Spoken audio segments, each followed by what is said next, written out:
দুই ভাই রাত্রি বেলায় রাসূলের কাছে গিয়া বলেন, নানা গো, আমরা এই ঘর থেকে ওই ঘরে যাইতে চাই, কিন্তু অন্ধকারের কারণে আমরা যাইতে পারি না, একটু মেহেরবানি করে আলোর ব্যবস্থা করে দিলে ভালো হয়।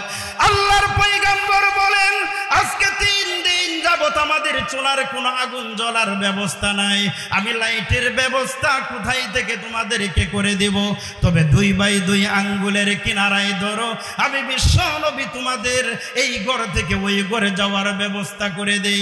আল্লাহর পয়গম্বর 2 নাতিনকে 2 আঙ্গুলের কোনায় ধরাইলেন। এবার ধরানোর পরে বলেন, আমি মুস্কি হাসি দিব, হাসি দেওয়ার পরে দিয়া এই মুহূর্তেই তোমরা ওই ঘরের দিকে যেতে পারবে। পয়গম্বর 2 আঙ্গুলে ধরাইয়া মুস্কি হাসি যখন দিলেন, দেওয়ার সঙ্গে সঙ্গে আল্লাহর পয়গম্বরের দাঁত মুবারক থেকে আকাশের বিজলির মতো আলো যখন ফোকাস দিয়া দিল, হযরত হাসান আর হুসাইন রাদিয়াল্লাহু তাআলা আনহুমা ওনারা 2 ভাই বলে, আমার নানা দাঁত মুবারক থেকে যে আলোটা বের হলো, আমরা তখন তাকায় দেখলাম শুধু উঠানটুকু নয়, পুরা বাড়ির আঙ্গিনাটা আল্লাহর কুদরতি ভাবে আলোয় ঝলমল হয়ে গেল। কেমন মনে করেন? সুন্দর কম ছিল না বেশি ছিল? জোরে বলেন, সুন্দর কম ছিল না বেশি ছিল? এই সুন্দরের ওয়াজ এখন আর করা যাবে না, এখন মূল আলোচনা যায়। ওই যে তাব্বাত ইয়াদা আবি লাহাবি ওয়া তাব, আবু লাহাবে কয়টা জিনিস নিয়ে অহংকার করেছিল মনে আসেনি? কয়টা? জোরসে মারেন, কয়টা মনে আসেনি সবার? মাশাআল্লাহ, ঘুমায়েন না আবার। আবু লাহাব সে তার ছেলেদেরকে নিয়ে আপনার গর্ব করে, অহংকার করে। একটা ছেলের নাম উতবা আর একটা নাম উতাইবা। এই উতবা এবং উতাইবা এই দুটার কাছে আল্লাহর পয়গম্বরের 2 মেয়ে বিয়ে দিয়েছেন, অথচ রসুলের ওই ছেলেগুলা আবু লাহাবের ওই ছেলেগুলা রসুলের হয় কি? বাতিজা হয়, বাতিজা। কিন্তু আপন 2টা মেয়েকে রসুলের ওই আবু লাহাব চাচাতো ভাইয়ের কাছে বিবাহ দিয়েছেন।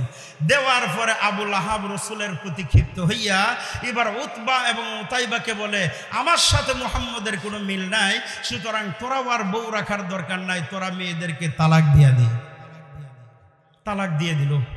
তালাক শুধু দিয়েছে এতটুকুই নয়, আবু লাহাবের ছেলেরা রসুলকে গিয়া টাইন্যা পাঞ্জাবিটা পর্যন্ত ছিঁড়ে ফেলছে। নাউজুবিল্লাহ বলবেন না? সিরার পরে দিয়ে বলে, তোমার আল্লাহ টাল্লাহ আমরা মানি না, আল্লাহ আবার টাল্লাহ। এ আবুল সরকার এটা কয়, ককুল আউযু বিরাব্বিন নাস মালিকিন নাস ইলাহিন নাস মিন শারিল ওয়াসওয়াসিন নাস আল্লাযী ওয়াসওয়াসু ফি সুদুরিন নাস মিনাল জিন্নাতি ওয়ান নাস। কো আল্লাহ এতটি নাচ পার কইছে, তাহলে আমরা ঢোল লইয়া নাচলে দোষটা কি? চিন্তা করছেন কারবার? এই নাচ কি হেই নাচ? এই নাচ কি হেই নাচ? এটা হলো নাচ মানে মানুষ, নাচ মানে মানুষ। আর সে বলে নাচ থেকে নাচ পার কইছে আল্লাহ। বুখারী শরীফের হাদিসে রাসূল করিম সাল্লাল্লাহু আলাইহি ওয়াসাল্লাম বলেন, মান ফাসসারাল কুরআন বিরাইহি ফালয়াতাবাওয়া মাকআদাহু মিনান নার। কোন মানুষ যদি কোরআনের কোন তাফসীর নিজের মন গড়া, নিজের মন রুচি অনুযায়ী ব্যাখ্যা করে, ফালয়াতাবাওয়া মাকআদাহু মিনান নার, তাহলে ওই মানুষটা যেন নিজেই জাহান্নামের টিকিট কেটে নিল। দেখছেন কত বড় ধমকি দিছে? সে বলে আল্লাহ এতগুলো নাচবার অনুমতি দিছে, তাহলে আমরা একটু নাচলে দোষটা কি? এরপরে আল্লাহ টাল্লাহ বইলা রসুলের সামনে গালি দিল। আল্লাহর পয়গম্বর বলেন, আল্লাহ আমি মুহাম্মদকে গালিগালাজ করেছে, মনের ভিতরে কোনো কষ্ট নাই। আমার 2টা মেয়েকে একত্রিত তালাক দিয়েছে, কষ্ট নাই। এতদিন পর্যন্ত আমার আয়েশার ব্যাপারে তোহমত দিয়েছে, তাতেও আমার মনের ভিতরে কোনো কষ্ট নাই। কিন্তু আজকে আমার জামার আস্তিন ধরে ছিঁড়ে ফেলেছে এবং কি আমার সামনে বলে তোমার আল্লাহ টাল্লাহ মানি না। হে পরওয়ারদিগারে আলম, আমি মুহাম্মদের দরবার থেকে আপনার উপরের দরওয়াজায় আমি আকুতি মিনতি করে জানাইলাম, আবু লাহাবের ছেলে উতবার উপরে আল্লাহ আপনার পক্ষ থেকে কুকুর ছড়ায়া দাও। এবার কি বলেন? মুহাম্মদের দোয়া আল্লাহ শুনবে না শুনবে না? জোরে বলেন, শুনবেন না শুনবেন না? আল্লাহর রসুলের দোয়াও যেমন ডাইরেক্ট কাজে লাগে, আবার রসুলের বদদোয়াও ওরকম কাজে লাগে। হযরতে আবু হুরায়রা রাদিয়াল্লাহু তাআলা আনহু প্রতিদিন রসুলের দরবারে যায় দেখা উনার মায়ে গালিগালাজ করে। রসুলের দরবার থেকে যখন আবার ফেরত আসলে দরজাও খুলে না, আর উল্টা গালিগালাজ করে। আরেকদিন আবু হুরায়রা রাদিয়াল্লাহু তাআলা আনহু রসুলের দরবারে এক কর্নারে গিয়া বৈশা বৈশা কান্দে। রসুল বলেন, কিরে আবু হুরায়রা কান্দো কেন? আল্লাহর রসুল এতদিন আমারে গালিয়েছে, তাতে আমার দুঃখ নয়, কিন্তু আজকে আমার মা আপনারা সহ গালি দিছে, কইতে এখন কি করা যায়?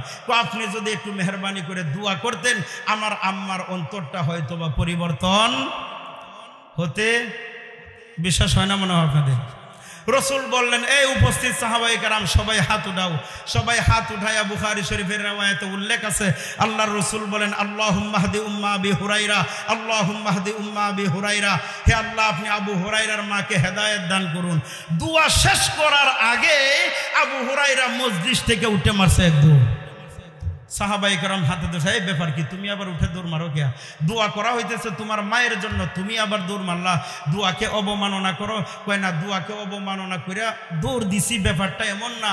আমি পরীক্ষা করতে চাইতেছি যে এই মজলিস থেকে আমার মায়ের জন্য আল্লাহর কাছে দোয়াটা আগে গেল নাকি আমি রসুলের দরবার থেকে দৌড়িয়া আমি আগে আমার বাড়িতে পৌঁছাই, এটা পরীক্ষা করার জন্য হযরত আবু হুরায়রা রাদিয়াল্লাহু তাআলা আনহু দৌড়াইয়া বাড়ির গেটে গেছেন।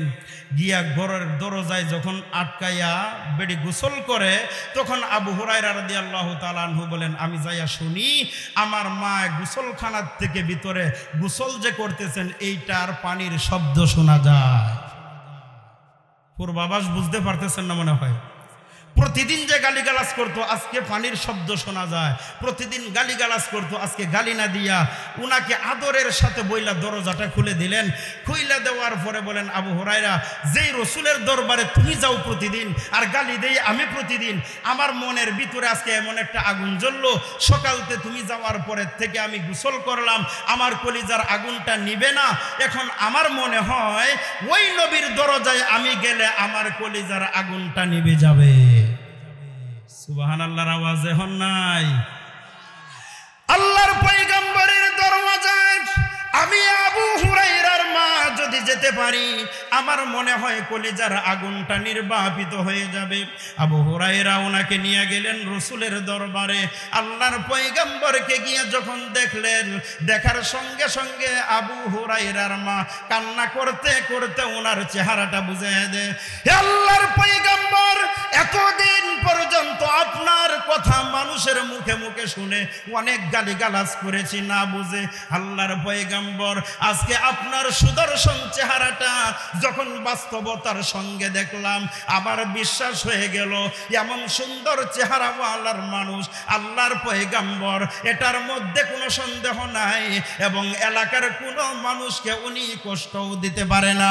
ওগো আল্লাহর পয়গম্বর, এই দুইটা হাত আপনার বক্ষ, আপনার বুকের সামনে তুলে ধরলাম, আমার দুইটা হাতের উপর আপনার বরকতি দুইটা হাত পরাইয়া এই মুহূর্তের ভিতরে আমি আবু হুরায়রার মাকে কালিমা পরাইয়া এই মুহূর্তে আল্লাহর বান্দি বানায়া দান। সঙ্গে সঙ্গে মুসলমান হয়ে গেলেন। তাহলে এই কথাটা আসছিল কোথায় থেকে মনে আছে আপনাদের? দোয়া কবুল হওয়ার ব্যাপারে, দোয়া কবুল হওয়ার ব্যাপারে। আপনারা উড়ানামা করতেছেন, সময় শেষ? শেষ হইলে খালি বলবেন, আমিও বাঁচি। আচ্ছা, সমস্যা নাই। তো আল্লাহর রসুল দোয়া করলেন, আল্লাহ আপনি এ আবুল আহাবের ছেলে উতবার উপরে আপনি আল্লাহ কি ছড়াইয়া দেন বলছিলাম, মনে নাই আপনাদের? কি ছড়াইয়া দিবার কইল? কুকুর চড়াইয়া দিবার লেগে। এবার আবুল আহাবের এই ছেলে উতবা সিরিয়ার থেকে ব্যবসা করে যখন আসার পথে রাস্তায় ক্লান্তি লগ্নে তারা মালগুলা একসাথে জমাট করে একটা বিশ্রামের ব্যবস্থা করলো। বিশ্রামের ব্যবস্থা যে পাহাড়ি গিরিপথের ভিতর করলো, এখানে আবুল আহাবের ছেলে উতবা ছায়া দেখে জঙ্গল থেকে একটা হিংস্র বাঘ আইসা বারে বারে খালি আবুল আহাবের ছেলে উতবার দিকে চোখ বড় করে চায়। এবার বলেন দোয়া কবুল হয়েছে না হয় নাই?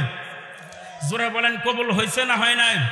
हर के बातिन अज़हरा मशफा के निस्त, हर के बातिन अज़हरा मशफा के निस्त, रूह उरा रहसुए अफलाक निस्त, रूह उरा रहसुए अफलाक निस्त। আল্লাহর নবী মুহাম্মাদুর রাসূলুল্লাহ সাল্লাল্লাহু আলাইহি ওয়াসাল্লাম এক জায়গায় বয়ান করেন।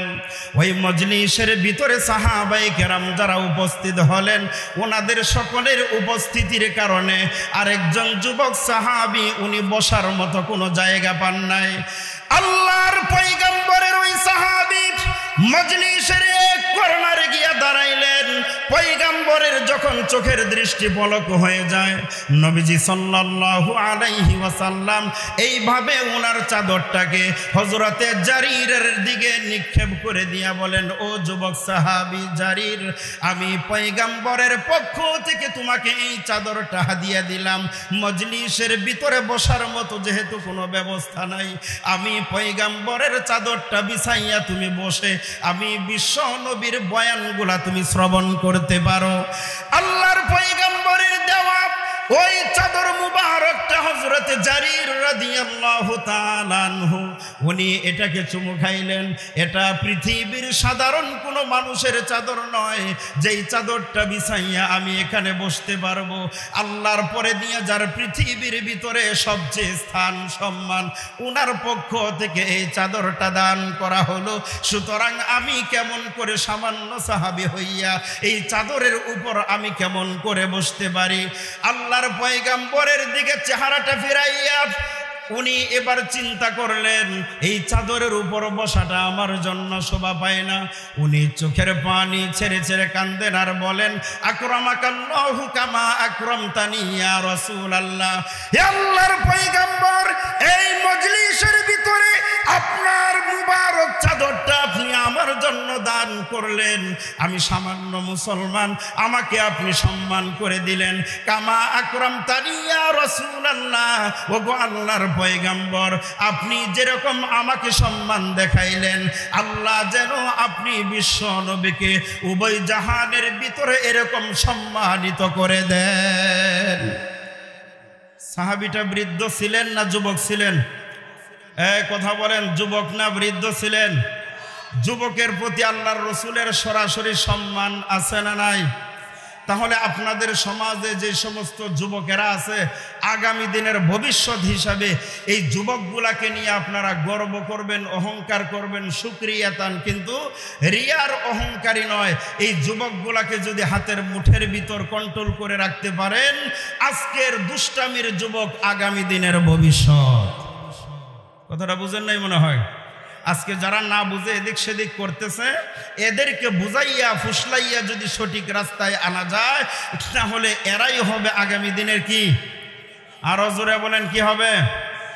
ভবিষ্যৎ হবে। তাহলে এই আগামী প্রজন্ম ভবিষ্যৎটাকে অন্ধকারচ্ছন্ন যুগ থেকে ফিরাইয়া আলোর দিকে নিয়ে আসতে রাজি আছি তো ইনশাআল্লাহ? সকলেই রাজি আছি ইনশাআল্লাহ? যদি আমাদের সামনে কোনো বাধা বিঘ্নতা আসে, যে কোনো ধরনের কথার কথা, যে কোনো ধরনের বাধা বিঘ্নতা যদি আমাদের সামনে আসে, তাহলে ওই বাধা বিঘ্নতা দেখে আমরা আমাদের কণ্ঠ, আমাদের স্পষ্ট জবানটাকে, আমরা চোখের দৃষ্টিটাকে, হাত পাগুলাকে চুরি পরাইয়া ঘরে বসে থাকবো, নাকি বাধাগুলার মোকাবেলা করব? মোকাবেলা করতে রাজি আছি তো ইনশাআল্লাহ? সকলেই রাজি আছি তো ইনশাআল্লাহ? মাশাআল্লাহ, আল্লাহ সবাইকে তৌফিক দান করুন। যে সূরা তেলাওয়াত করেছি, এটা নাজিল হয়েছে সারা পৃথিবীর ভিতরে সবচেয়ে বড় বড় যত পাপিষ্ঠ আছে, জাহান্নামী আছে, এদের ভিতর থেকে একটা পাপিষ্ঠের নাম ছিল আবু লাহাব। এদের ভিতরে একটা পাপিষ্ঠের নাম, তার অরিজিনাল জন্মগত তার বাবার থেকে নাম হলো আব্দুল উজ্জা, কিন্তু আবু লাহাব হলো তার পরবর্তী নাম। কিভাবে? আবুন শব্দের অর্থ হলো আব্বা, লাহাবুন শব্দের অর্থ হলো অগ্নিশিখা। আগুনের বাতির মাথায় একটা শীষ জ্বলে, গোল্ডেন কালার, দেখছেন কেউ কোনো সময়? এই শীষটাকে লাহাবুন বলা হয়। তাহলে আবু লাহাবের চেহারা সবচেয়ে বেশি সুন্দর ছিল, এজন্য আবু লাহাবকে তারা আবু লাহাব ডাকতো। বাঙালিরা যেরকম ডাকে, এলাকার ভিতরে কোনো মানুষ যদি আপনার অতিরিক্ত সুন্দর হয়, তখন তাকে এলাকার জনগণ রাঙ্গা ভাই ডাকে অথবা লালের বাপ ডাকে। আপনাদের এলাকায় এরকম নাই কেউ? অতিরিক্ত কালো থাকলে কয় কালাইয়া বা কালু ভাই, এরকম বলে না? আবু লাহাবের চেহারাটা খুব সুন্দর, সুঠাম ছিল, এই জন্য তাকে আবু লাহাব বলা হতো। তার মূল নাম কি ছিল? আব্দুল উজ্জা, মূল নাম আব্দুল উজ্জা। এই আবুল আহাব তিনটা বিষয় নিয়ে অহংকার করত। কয়টা? এখনই ডেম হয়ে গেছেন আপনারা, আমি কোলাইতে পারতেছি না, আপনারা যদি না কোলান তাহলে কেমনে হবে? আবুল আহাব কয়টা বিষয় নিয়ে অহংকার করত? তিনটা। তার মধ্যে একটা হলো আবুল আহাবের সম্পদ ছিল বেশি, আরেকটা হলো আবুল আহাবের সন্তানাদি ছিল বেশি, আরেকটা হলো আবুল আহাবের চেহারাটা সুন্দর ছিল বেশি। এই তিনটা জিনিস নিয়ে আবুল আহাব অহংকার করত। সেই অহংকারের পরিপ্রেক্ষিতে আল্লাহ এ আয়াত নাজিল করলেন। যখন সাল্লাল্লাহু আলাইহি ওয়াসাল্লাম সাফা পাহাড়ের উপর যখন সমস্ত কওমের মানুষদেরকে একত্রিত করলেন, আমরা যেরকম একত্রিত করলাম, তখন এলাকার সমস্ত মানুষেরা আল্লাহর পয়গাম্বরের কথাগুলা শুনল। কিন্তু আবুল আহাব ওই মুহূর্তের ভিতরে আল্লাহর রসুলকে হাতের ভিতরে পাথর নিয়ে পাথর নিক্ষেপ করতে উদ্বুদ্ধ হয়ে গেল। নাউজুবিল্লাহ, কালকে বলবেন। আবুল আহাব পাথরটা হাতে নিয়ে রসুলকে মারার জন্য অগ্রসর হয়ে গেল। অথচ আল্লাহর পয়গাম্বরের কাছে শরীরে একটা মশা মাছি বসাও পর্যন্ত হারাম ছিল। এই আবুল আহাব রসুলের কথাগুলা শুনে নাই তো শুনেই নাই, আরো বলে তাব্বাল্লাকা আলী হাজা জামাতানা, ও মুহাম্মদ তুমি কি এমন একটা কথা শোনানোর জন্য আসছো? তোমাকে আমি পাথর মেরে তোমাকে হত্যা করব, তোমার দিকে পাথর নিক্ষেপ করব। তখন আল্লাহ রসুল সাল্লাল্লাহু আলাইহি ওয়াসাল্লামের উপর আল্লাহর পক্ষ থেকে আয়াত নাজিল হয়ে গেল, তাব্বাত ইয়াদা আবি লাহাবি ওয়া তাব্বা মা আগনা আনহু মালুহু ওয়া মা কাসাব। আল্লাহ বলেন যে আবুল আহাব হাতে পাথর নিয়ে আপনার দিকে আসছে মারার জন্য, তাব্বাত ইয়াদা আবি লাহাব, আবুল আহাবের দুটো হাত ধ্বংস হবে, ওয়াতাব্বা এবং ধ্বংস হয়েও গেছে, মা আগনা আনহু মালুহু ওয়া মা কাসাব, আবুল আহাবের উপার্জিত সম্পদ এবং সন্তান সন্ততির দ্বারায় আবুল আহাবের কোনো কাজে আসবে না, সে ক্ষতিগ্রস্ত হয়ে যাবে। সুতরাং আমাদের পৃথিবীতে বর্তমান যুগে যদি কোনো মানুষ আল্লাহ এবং রসুলকে নিয়ে যদি ব্যঙ্গ করতে চায়, আল্লাহ এবং রসুলকে নিয়ে যদি কটূক্তি করতে চায়, উলামায়ে কেরামদেরকে নিয়ে যদি কটূক্তি করতে চায়, তাহলে এদের উপর আল্লাহর গজব নাজিল হবে না হবে না? জোরে বলেন, হবে না হবে না?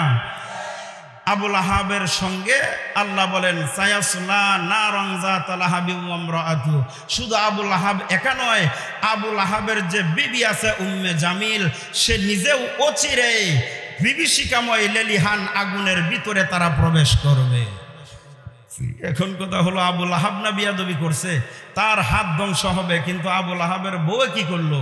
এই বউয়ে কি করলো এটার ব্যাপারে আল্লাহ পরের আয়াত নাজিল করেন, হাম্মালাতাল হাতাবি ফি জিদিহা হাবলুম মিন মাসাদ। হাম্মালাতুন শব্দের অর্থ হলো বহন করে নেওয়ালা। যেহেতু এটা মহিলা, এজন্য বহন করে নেওয়ালি, অর্থাৎ আল্লাহর রসুলের সঙ্গে শত্রুতা দেখাইতো কিভাবে? রাস্তায় কিছু লাকড়ি আইনা প্রতিবন্ধকতা সৃষ্টি করত। আরেকটা হলো এলাকার ভিতরে গিয়া মানুষের বাড়িতে বাড়িতে বলতো মুহাম্মদ একটা পাগল, তার কথা শুনিও না। দুইটা কারণে আল্লাহ আবুল আহাবের বিবি উম্মে জামিলের কথাও বলেন। আল্লাহর পয়গম্বর যখন খানায় কাবার চতুর্পার্শ্ব দিয়া যখন কোরআনের তেলাওয়াত করতেন, উম্মে জামিল আবু জাহেলের মেয়ে এবং আবু লাহাবের স্ত্রী, দুই নেতার দুই দিক দিয়া আত্মীয়, উম্মে জামিল এলাকার ভিতরে গিয়া প্রচার করত, হে কাফের বেঈমানেরা, মক্কার কুফারে কুরাইশরা, এই এলাকার ভিতরে মুহাম্মদ নামের যেই ছেলেটা বাপদাদাদের ধর্মের বিরুদ্ধাচরণ করে, ওই ছেলেটা তোমাদের সামনে যেই কোরআনের তেলাওয়াত শোনায়, ওই ছেলেটার তেলাওয়াত তোমরা শুনিও না। ওই মুহাম্মদ ছেলেটা জিনে ধরেছে অথবা সে পাগল হয়ে গেছে। কিন্তু এলাকার মানুষেরা বলে, মুহাম্মদ এতিম ছেলে যদি পাগল হয়ে যেত, তাহলে এই ছেলের বিরুদ্ধাচরণ করার জন্য এই দেশের প্রধানমন্ত্রী কেন নামলো? এলাকার মানুষের প্রশ্ন হলো, মুহাম্মদ যদি পাগলই হয়, তাহলে সর্বসাধারণ একজন নিম্ন শ্রেণীর মানুষেরা তার অপপ্রচার ছড়াবে, কিন্তু প্রধানমন্ত্রী নামলো কেন? এই হলো প্রশ্ন। এলাকার মানুষকে নিশ্চয়ই এর ভিতরে কোনো কারণ লুকায়িত আছে। যেহেতু প্রধানমন্ত্রী নিজে নামছে, তাহলে এর ভিতরে কারণ আছে। পাগল ছেলেটাকে আমরা একটু গিয়ে দেখে আসি। এবার এলাকার সবাই মানুষ মিলা মুহাম্মদের কোরআন তেলাওয়াত শোনা এবং মুহাম্মদকে দেখার জন্য এক নজর খানায়ে কাবার কাছে আসছে। আয়েশা দেখে আল্লাহর নবী তেলাওয়াত করেন, ওয়াশ-শামসি ওয়া-দুহাহা ওয়াল-কমারি ইযা তালাহা ওয়ান-নাহারি ইযা জাল্লাহা ওয়াল-লাইলি ইযা ইয়াগশাহা ওয়াস-সামাই ওয়া মা বানাহা। এইভাবে যখন রাসূল তেলাওয়াত করেন, কাফেররা আয়েশা দেখে আল্লাহর নবী তেলাওয়াত করেন নিচে বৈশা, কিন্তু রাসূলের নুরানি চেহারা মুবারকের আলো এমন ভাবে সামনে ফোকাস মারতেছে, আল্লাহর নবীর পবিত্র চেহারা মুবারকের আলোর আলোকিত হইয়া খানায়ে কাবার গিলাফটা পুরাটা আলোকিত হয়ে গেছে। এবার এলাকার মানুষ কয়, উম্মে জামিল খবরটা দিল কি, আর আমরা বাস্তবে আয়েশা খবরটা পাইলাম কি? দেখে যে পুরা উল্টা। এখন উল্টা যেহেতু প্রমাণিত হয়ে গেল, এবার এলাকার মানুষ আয়েশা বলে, ও মুহাম্মদ, এমন সুন্দর চেহারার আকৃতিওয়ালা মানুষ আল্লাহর কোনো নেক মানুষ ছাড়া পৃথিবীর কোনো ধান্দাবাজ মানুষ হতে পারে না। আমরা যারা ছিলাম পাগল দেখার জন্য, আমরা আপনার হাতে এই যে হাত সামনে অগ্রসর করে দিলাম। হে আল্লাহর পয়গম্বর, আপনি আমাদের হাতের উপর হাত রাইখা আমাদেরকে এই মুহূর্তে কালিমা পড়াইয়া মুসলমান বানায় দিন। এখন আপনারা বলেন, বর্তমান এই যুগে আমাদের এই সময়ে এই দেশের ভিতরে এই কোরআনের তেলাওয়াত যারা শোনায়, যারা পড়ায়, এই সমস্ত মানুষের বিরুদ্ধাচরণে কিছু মানুষ আছে না নাই? জোরে বলেন, আছে না নাই? যারা আছে আর যারা নাই, এই দুই দলের ভিতরে পার্থক্য বোঝার দরকার আছে। বর্তমানে একটা সম্প্রদায় আমাদের বাংলাদেশের ভিতরে বাউল সম্রাটদের পক্ষ থেকে আল্লাহকে নিয়ে কুরুচিপূর্ণ মন্তব্য করেছে। শুনেছেন আপনারা? কয়জন শুনছেন? একটু হাত উঠান তো দেখি। কি কথাটা বলছে বলতে পারবেন? সে বলছে আল্লাহর কথার কোনো গুয়া মাথা পায় না, আল্লাহ এক মুখে কয়েক কথা বলে, সুতরাং এটাকে আল্লাহ বলা যায় না, এটাকে আল্লাহর মুখ বলা যায় না। যারা নাউজুবিল্লাহ কয় না, এরা হে দলের। বাউল চিনেন আপনারা? বাউল চিনেন? বাউলুন শব্দের অর্থ হলো পেশাব। বাউলুন শব্দের অর্থ পেশাব। পেশাব পাক না নাফাক? আওয়াজ দেন, পাক না নাফাক? নাফাক। শুধু নাফাক না হারাম? কিতাবের ভিতরে আসছে মাকুলেল আহম জানোয়ার, আর একটা হলো গাইরে মাকুলেল আহম জানোয়ার। তো এই যে মানুষের পেশাব, এটা সামান্য হারাম না বড় ধরনের হারাম? বড় ধরনের হারাম। টাঙ্গাইলের একটা বয়াতি আছে, দেখতে ঠিক হিন্দুদের পাড়ার মতো দেখা যায়, নাম হলো তার শরীয়ত বয়াতি। সে কয়, আল্লাহ যে বলছেন হাসরের ময়দানে বিচারের দিন আল্লাহ তার আদালতে চেয়ারের উপর বসবেন, তাহলে বোঝা গেল আল্লাহর পাছা আছে। তাহলে আল্লাহর পাছা থাকলে আল্লাহ নিরাকার হইল কেমনে? তাহলে আল্লাহর ওই কথা আর এই কথাই তো কোনো মিল পাইলাম না। তার মানে আল্লাহরে চায় লুকমা দিয়ে আল্লাহরে একটু জ্ঞান দিবার লেগিয়া। কথাটা বুঝে আসছে? আরেকটা বাউল ছিল আমাদের বাংলাদেশে, বিদ্যুতের ফেরিওয়ালা। নাম কি? এখন তো চুপ করে গেছেন। বিদ্যুতের কিওয়ালা? জোরে এখন, বিদ্যুতের কিওয়ালা? এইটা কয়, চাটগায়া পাটনাইয়া মুল্লা রে, ও মুল্লা খাও যে বাড়ি বাড়ি। লগে আরো 3-4টা আছে না, এটা হি কয়ে যে মুহেরে বেল হয়, পরে 2 দিনের মধ্যে আর কন্ট্রোল হয় না। হিন্দু ঘুষের মিষ্টি খাওয়া রয় কোন সরাই জারি রে, চাটগায়া পাটনাইয়া মুল্লা রে। এ ডামে পরে কি কয়? সারের হয় না মুসলমানি, গাবির হয় না বিয়া, সেই গাবির দুধ খাও রে মুল্লা কোন শরীয়ত দিয়া রে, চাটগায়ের পাটনাইয়া মুল্লা রে। গাবির দুধ আল্লাহ হালাল করছে, এটা না খায় কার দুধ খাইতো তুই কয়ে দে? গাভীর দুধ আল্লাহ হালাল করছে। এটা গাভীর ব্যাপারে আল্লাহ প্রথম নাম্বার ফারার ভিতরে এত লম্বা আপনার 2.5 ফারা পরিমাণ একটা সূরাও নাজিল করেছেন। তাহলে আল্লাহ যদি গাভীর দুধ খাওয়া মানুষের পছন্দ করে হালাল করে, এখানে লুকমা দেওয়ার তুমি কে? এরপরে কয় মুরগ মুরগি ফরজ গোসল করে না জীবনে, সেই মুরগির ডিম খাওরে মোল্লা বলো কোন বিধানে রে, চাট গায়া পাকনাইয়া মোল্লা রে। ডিম পাড়ার অধিকার দিছে আল্লাহ মুরগিরে, খাওয়ার হুকুম দিছে আল্লাহ মানুষরে। তুই এত বড় মোটা একটা ডাম পারলে একটা ডিম পারে দেখা, এরপরে মানুষ সেটা খাইব না? শরীয়তার মারফত লইয়া খালি তর্কাতর্কি করে। আচ্ছা কোন শরীয়তের বাউলরা পুরুষ, আর তুই হলে মারফতের একটা ডাম। মুরগি যত উপরেই উঠুক, পাহাড়ের উপরে উঠলে উপরে থাহে গই। হ্যাঁ, তাহলে এত বাহাদুরি কিসের? বাউলুন পেশাবের নাফাকির পুঁথি লইয়া এই দেশের মানুষকে নষ্ট করার জন্য লাস্টে এমনভাবে তেল মারছে, মারতে মারতে তেলের পিছলা হইয়া বড়া খান ছিঁড়ে গেছে। এখন ফাটছে যে ফাটছে, ফাটতে যায় যে খালি কইতো এমন ফাটাই ফাটছে যেটা তালি দেওয়া আর সম্ভব নয়। জোরে বলেন তালি দেওয়া সম্ভব? দেশে আগুন লাগাইয়া জনগণ জ্বালাইয়া, দেশে আগুন লাগাইয়া আলেমদের জ্বালাইয়া, পালাইয়া ছাইরা গেলি ঢাকা, গণভবনটা এখন ফাঁকা বুবুরে, গণভবনটা এখন ফাঁকা। আপনারা কি কোন ফাঁকা না ভরা? জোরে বলেন ফাঁকা না ভরা? আরো জোরে কোন ভরা না ফাঁকা? খেলা হবে খেলা হবে শামীম তো আর বলে না, সংসদে মমতাজের বুকটা এখন ফাটে না। না এখনো ফাটে?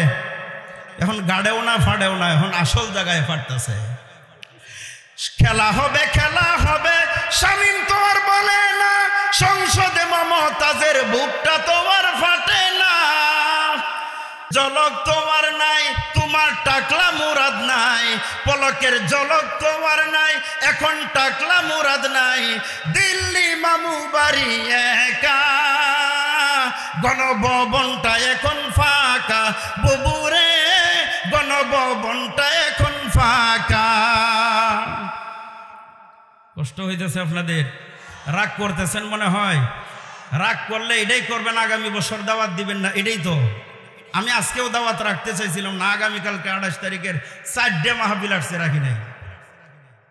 এরপরেও রাখি নাই, এটাও রাখতে চাইছিলাম না। আরেকটা প্রোগ্রাম কাটতে এরপরে এখানে আনছি 22টা। এরপরে আপনারা যদি এখন দিবারছেন 60টা, তাহলে আগামী বছরের আশা আর রাখি না ইনশাআল্লাহ। কিন্তু সত্য কথা যেটা জনগণের কাছে পৌঁছানোর দরকার আছে না নাই? জোরে বলেন দরকার আছে না নাই? মিথ্যা মামলায় ফাঁসাইয়া সোনার মানুষগুলো রে, কেমন বড় ডাইনি তুমি, নাই মায়া তোর অন্তরে। এখন আদালত আছে, ফাঁসির দড়িও আছে, এখন আদালত আছে, ফাঁসির দড়িও আছে। পাবো কবে তোমার দেখা, অপেক্ষা করতে আসি ঢাকা বুবু গো, অপেক্ষা করতে আসি ঢাকা। দেশে আগুন লাগাইয়া আলেমদের জ্বালাইয়া, দেশে আগুন লাগাইয়া জনগণ পুরাইয়া, পালাইয়া ছাইরা গেলি ঢাকা, গণভবনটা এখন ফাঁকা বুবুরে, গণভবনটা এখন ফাঁকা। ও তুমি অধিকারের বললে কথা, বলেছিলে রাজাকার, দেশবাসী বুঝে গেছে তুমি আসল স্বৈরাচার। আপনারা কি বলেন বুজুর্গ? আপনারা কেমন মনে করেন বুজুর্গ?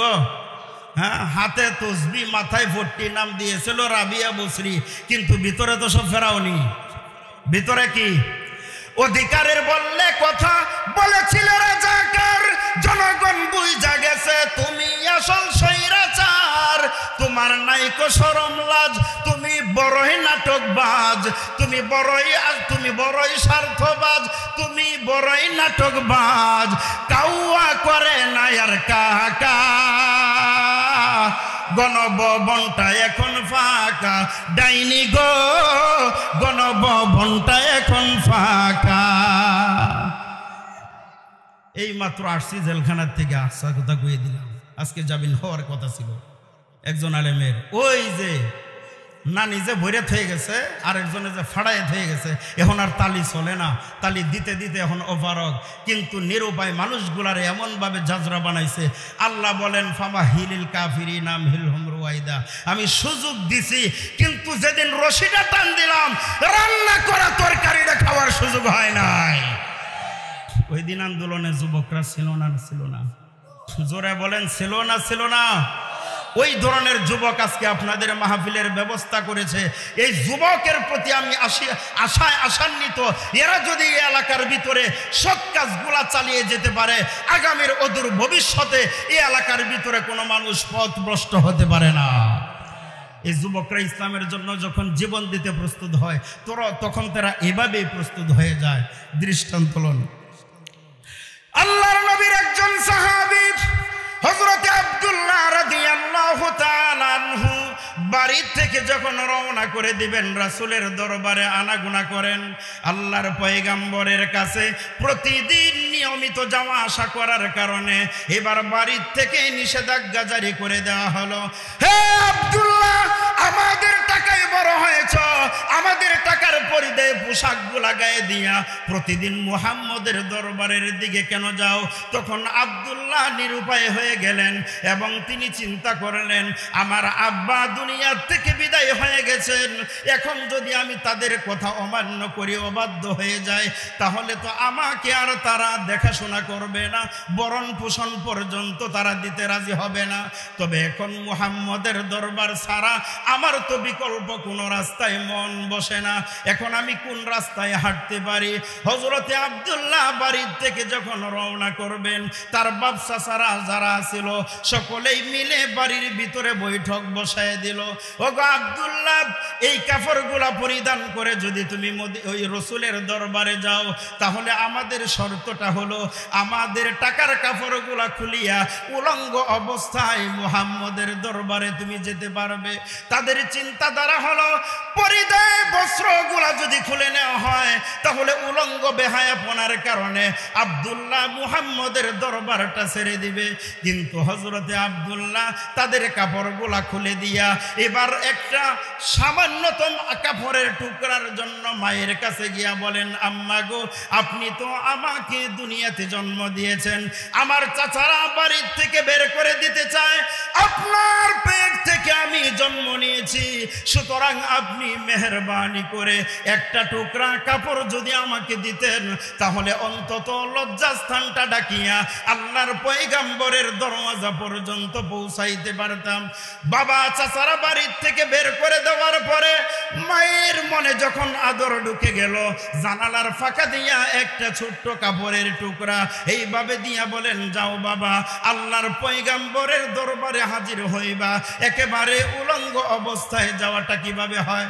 ওই কাপড়টা দিয়া লজ্জাস্থানটা কোনো মতো ডাকলেন, ডাকিয়া এবার রসুলের হুজরা শরীফের কাছে উলঙ্গ অবস্থায়, মোটামুটি বাঁকা অবস্থায় তিনি বসে রইলেন।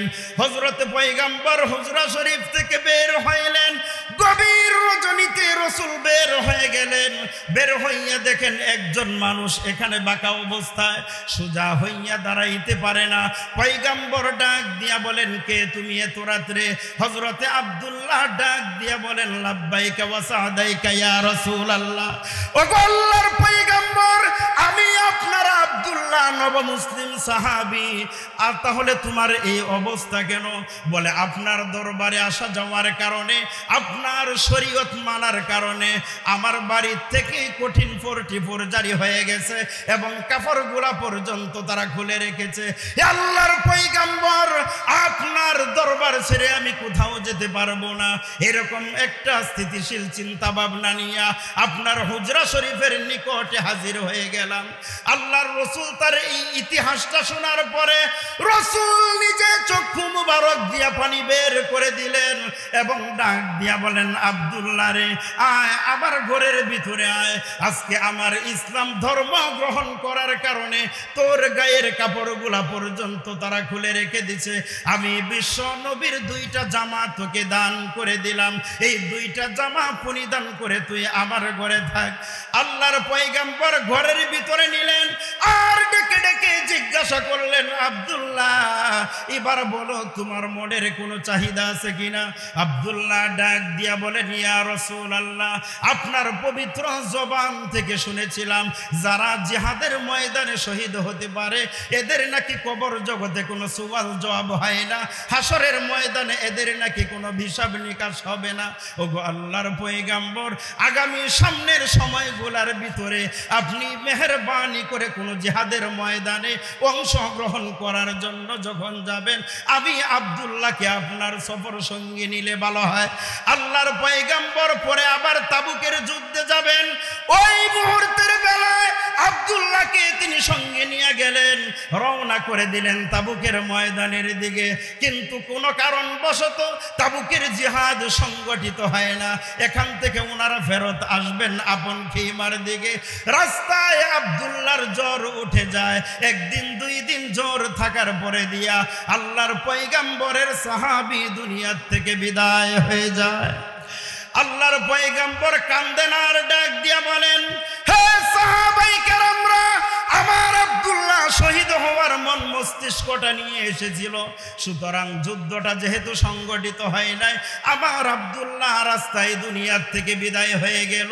দাও আমার আব্দুল্লাহকে তোমরা গোসল করায়া দাও, কাফনটা পরায়া দাও, কিন্তু আব্দুল্লাহর কবরের ভিতরে তোমরা কেউ নামতে পারবে না। আমি বিশ্ব নবীর নিজ হাত মুবারক দিয়া আমার আব্দুল্লাহকে আমার কবরের ভিতরে শোয়াইতে চাই। কপাল খুলছে না নষ্ট হয়েছে? আওয়াজ দিয়া বলেন, কপাল ভালো হয়েছে না খারাপ হয়েছে? রসুল বলেন, গোসলও তোমরা করাইবা, কাফনও তোমরা পরাইবা, কিন্তু কবরে কেউ নামবা না, আমি লাশটা নিয়ে নামবো। রসুল করিম সাল্লাল্লাহু আলাইহি ওয়াসাল্লাম কবরের মধ্যে দাঁড়াইলেন, দাঁড়াইয়া লাশটাকে এইভাবে যখন নেবেন কুলের মধ্যে নিয়া নিচের দিকে না শুয়াইয়া আল্লাহর রসুল লাশটাকে উপরের দিকে উঠাইয়া এইভাবে বলেন, আল্লাহ এতদিন পর্যন্ত আমার আব্দুল্লাহ আমার অধীনস্থ ছিল, আজকে আমার আব্দুল্লাহকে আমি বিশ্বনবীর কুল থেকে স্থানান্তরিত কইরা আল্লাহ তোমার রহমতের কোলে উঠায় দিলাম। রসুল যেখানে নিজের বরকতপূর্ণ হাত লাগাইছেন ওই কবরে কোনো আযাবের ফেরেশতা ঢুকবে? জোরে বলেন, ঢুকবে? এটা হলো কিসের শিক্ষা? শরীয়তের এলেমের শিক্ষা। কিসের শিক্ষা? শরীয়তের শিক্ষা। কিন্তু ওই যে যারা বলে যে আমরা শরীয়তের দরকার নাই, মারেফতের ডিলার আমরা, শরীয়ত ছাড়া কোনোদিন মারেফত হাসিল হয়? জোরে বলেন, হয়? তার নগদ একটা ছোট্ট দৃষ্টান্ত দেখি। গরুর দুধ দিয়া ঘি হয়, হয় না? বলে গরুর দুধ দিয়ে ঘি হয় না? আবার কুকুর থেকে দুধ ফানাইলে পরে এটা জাল করলে ঘি হবে না? হবে। দইও হবে, হবে না? ওটাও তো দুধ। এখন আপনাদের কাছে আমার জানার বিষয় হলো, দই বা ঘি কোনটা খাইবেন, গরুর দুধের না কুকুরের দুধের? কে? ওটাও তো দুধের ঘি, খাওয়া যাবে না? কেন যাবে না? হারাম। ওটা রাস্তার থেকে ওভারটেক করে সরে গেছে।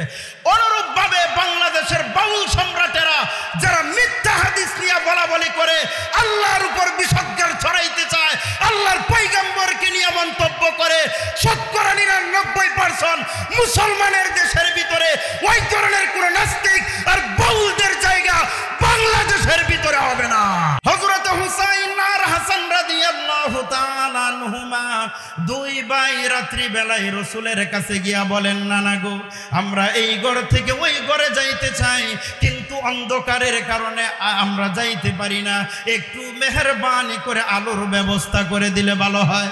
আল্লাহর পয়গম্বর বলেন, আজকে 3 দিন যাবত আমাদের চুলার কোনো আগুন জ্বলার ব্যবস্থা নাই, আমি লাইটের ব্যবস্থা কোথায় থেকে তোমাদেরকে করে দেব? তবে 2x2 আঙ্গুলের কিনারায় ধরো, আমি বিশ্বনবী তোমাদের এই ঘর থেকে ওই ঘরে যাওয়ার ব্যবস্থা করে দেই। আল্লাহর পয়গম্বর 2 নাতিনকে 2 আঙ্গুলের কোণায় ধরাইলেন। এবার ধরানোর পরে বলেন, আমি মুস্কি হাসি দিব, হাসি দেওয়ার পরে দিয়া এই মুহূর্তেই তোমরা ওই ঘরের দিকে যেতে পারবে। পয়গম্বর 2 আঙ্গুলে ধরাইয়া মুস্কি হাসি যখন দিলেন, দেওয়ার সঙ্গে সঙ্গে আল্লাহর পয়গম্বরের দাঁত মুবারক থেকে আকাশের বিজলির মতো আলো যখন ফোকাস দিয়া দিল, হযরত হাসান আর হুসাইন রাদিয়াল্লাহু তাআলা আনহুমা ওনারা 2 ভাই বলে, আমার নানা দাঁত মুবারক থেকে যে আলোটা বের হলো, আমরা তখন তাকায় দেখলাম শুধু উঠানটুকু নয়, পুরা বাড়ির আঙ্গিনাটা আল্লাহর কুদরতি ভাবে আলোয় ঝলমল হয়ে গেল। কেমন মনে করেন? সুন্দর কম ছিল না বেশি ছিল? জোরে বলেন, সুন্দর কম ছিল না বেশি ছিল? এই সুন্দরের ওয়াজ এখন আর করা যাবে না, এখন মূল আলোচনা যায়। ওই যে তাব্বাত ইয়াদা আবি লাহাবি ওয়া তাব, আবু লাহাবে কয়টা জিনিস নিয়ে অহংকার করেছিল মনে আসেনি? কয়টা? জোরসে মারেন, কয়টা মনে আসেনি সবার? মাশাআল্লাহ, ঘুমায়েন না আবার। আবু লাহাব সে তার ছেলেদেরকে নিয়ে আপনার গর্ব করে, অহংকার করে। একটা ছেলের নাম উতবা আর একটা নাম উতাইবা। এই উতবা এবং উতাইবা এই দুটার কাছে আল্লাহর পয়গম্বরের 2 মেয়ে বিয়ে দিয়েছেন, অথচ রসুলের ওই ছেলেগুলা আবু লাহাবের ওই ছেলেগুলা রসুলের হয় কি? বাতিজা হয়, বাতিজা। কিন্তু আপন 2টা মেয়েকে রসুলের ওই আবু লাহাব চাচাতো ভাইয়ের কাছে বিবাহ দিয়েছেন। দেওয়ার পরে আবু লাহাব রসুলের প্রতি ক্ষিপ্ত হইয়া এবার উতবা এবং উতাইবাকে বলে, আমার সাথে মুহাম্মদের কোনো মিল নাই, সুতরাং তোরাও আর বউ রাখার দরকার নাই, তোরা মেয়েদেরকে তালাক দিয়া দে। তালাক দিয়ে দিল। তালাক শুধু দিয়েছে এতটুকুই নয়, আবু লাহাবের ছেলেরা রসুলকে গিয়া টাইন্যা পাঞ্জাবিটা পর্যন্ত ছিঁড়ে ফেলছে। নাউজুবিল্লাহ বলবেন না? সিরার পরে দিয়ে বলে, তোমার আল্লাহ টাল্লাহ আমরা মানি না, আল্লাহ আবার টাল্লাহ। এ আবুল সরকার এটা কয়, ককুল আউযু বিরাব্বিন নাস মালিকিন নাস ইলাহিন নাস মিন শারিল ওয়াসওয়াসিন নাস আল্লাযী ইওয়াসওয়াসু ফি সুদুরিন নাস মিনাল জিন্নাতি ওয়ান নাস। কো আল্লাহ এতডি নাচ পার কইছে, তাহলে আমরা ঢোল লইয়া নাচলে দোষটা কি? চিন্তা করছেন কারবার? এই নাচ কি হে নাচ? এই নাচ কি হে নাচ? এটা হলো নাচ মানে মানুষ, নাচ মানে মানুষ। আর সে বলে নাচ থেকে নাচ পার কইছে আল্লাহ। বুখারী শরীফের হাদিসে রাসূল করিম সাল্লাল্লাহু আলাইহি ওয়াসাল্লাম বলেন, মান ফাসসারাল কুরআন বিরাইহি ফালয়াতাবাওয়া মাকআদাহু মিনান নার। কোন মানুষ যদি কোরআনের কোন তাফসীর নিজের মন গড়া, নিজের মন রুচি অনুযায়ী ব্যাখ্যা করে, ফালয়াতাবাওয়া মাকআদাহু মিনান নার, তাহলে ওই মানুষটা যেন নিজেই জাহান্নামের টিকিট কেটে নিল। দেখছেন কত বড় ধমকি দিছে? সে বলে আল্লাহ এতগুলো নাচবার অনুমতি দিছে, তাহলে আমরা একটু নাচলে দোষটা কি? এরপরে আল্লাহ টাল্লাহ বইলা রসুলের সামনে গালি দিল। আল্লাহর পয়গম্বর বলেন, আল্লাহ আমি মুহাম্মদকে গালিগালাজ করেছে, মনের ভিতরে কোনো কষ্ট নাই। আমার 2টা মেয়েকে একত্রিত তালাক দিয়েছে, কষ্ট নাই। এতদিন পর্যন্ত আমার আয়েশার ব্যাপারে তোহমত দিয়েছে, তাতেও আমার মনের ভিতরে কোনো কষ্ট নাই। কিন্তু আজকে আমার জামার আস্তিন ধরে ছিঁড়ে ফেলেছে এবং কি আমার সামনে বলে তোমার আল্লাহ টাল্লাহ মানি না। হে পরওয়ারদিগারে আলম, আমি মুহাম্মদের দরবার থেকে আপনার উপরের দরওয়াজায় আমি আকুতি মিনতি করে জানাইলাম, আবু লাহাবের ছেলে উতবার উপরে আল্লাহ আপনার পক্ষ থেকে কুকুর ছড়ায়া দাও। এবার কি বলেন? মুহাম্মদের দোয়া আল্লাহ শুনবে না শুনবে না? জোরে বলেন, শুনবেন না শুনবেন না?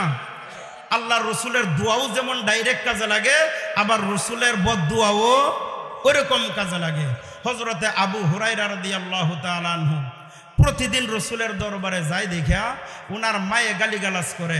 রসুলের দরবার থেকে যখন আবার ফেরত আসলে দরজাও খুলে না, আর উল্টা গালিগালাজ করে।